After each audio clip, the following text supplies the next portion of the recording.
Bismillahirrahmanirrahim. Sungai Are itu kelihatan kalau kita lihat dari Google Map itu berasal dari sini. Dari sini ada yang namanya Interkitchen. Sungai itu mengalir ke danau.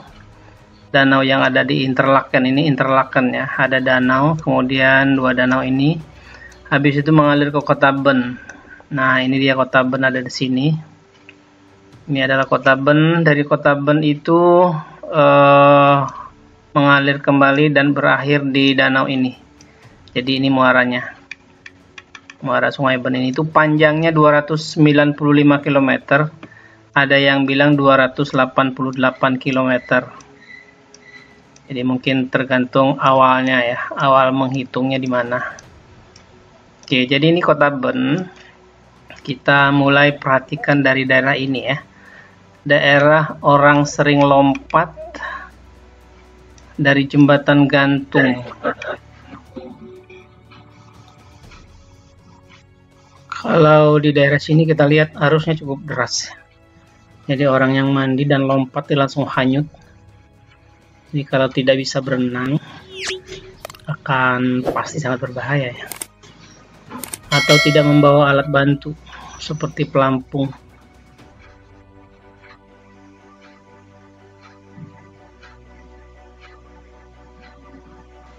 Itu, nah ini dia nih jembatan gantung, itu orang sering lompat di daerah sini. Ini kita tidak bisa lihat dengan jelas ya, karena mungkin tidak bisa update ininya.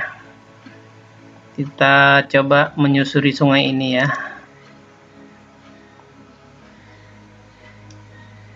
Oke, kita lihat dari drone view.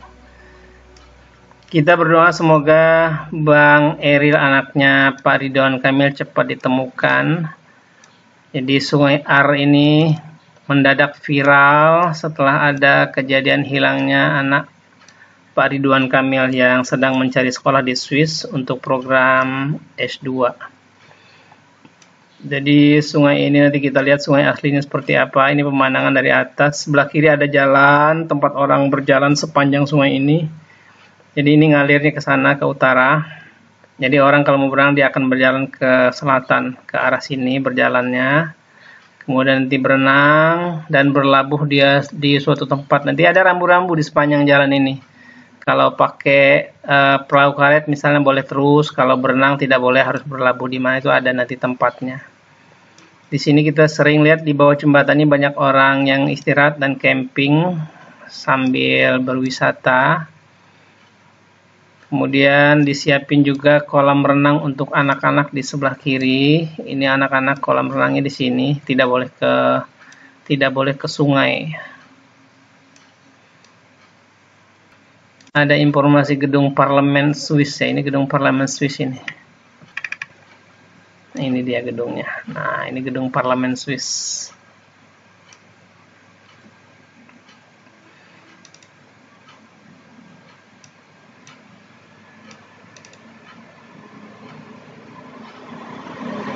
Nah, mungkin untuk berenang tuh cuma sampai daerah sini aja yang nyaman. Di sini sudah ada semacam panggul. Mungkin sudah tidak nyaman untuk berenang. Jadi kalau seandainya pencarian orang hilang, ya mungkin sampai ke tanggul ini. Kalau lolos lagi dia akan sangat jauh, tuh akan sampai ke danau sebelah sana.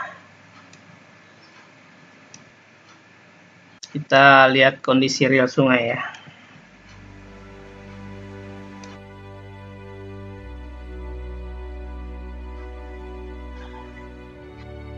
Bagian ini bagian yang kelihatan sangat tenang. Sepertinya tidak mungkin bisa hanyut di situ. Nah, ini habis melewati semacam katup kontrol. Ini juga bagian yang sangat tenang. Seperti tidak mungkin kalau hanyut di sini ya. Kita akan terapung-apung. Jadi yang menghanyutkan itu bagian yang harusnya deras. Ada bagian-bagian tertentu sepertinya.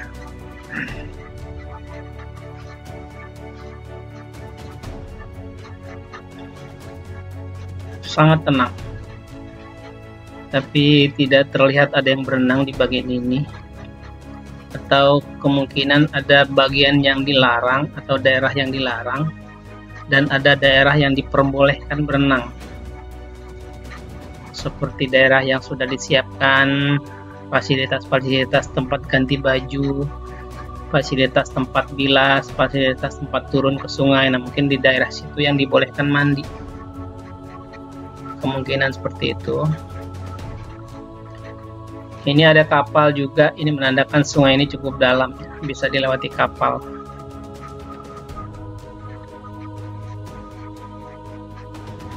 Kita lihat ada kapal kiri kanan.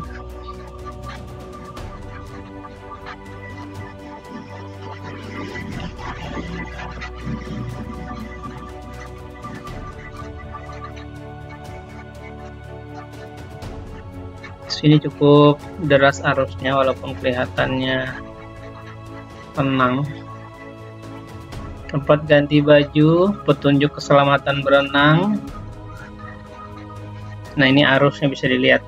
Kecepatan boat, kecepatan perahu itu menggambarkan kecepatan air, arus air. Itu kan dia cuma hanyut mengikuti arus air. Jadi cukup deras arusnya. Tidak mungkin bisa dilawan dengan kekuatan berenang. Jadi kita harus pasrah saja mengikuti arus air. Tidak untuk dilawan.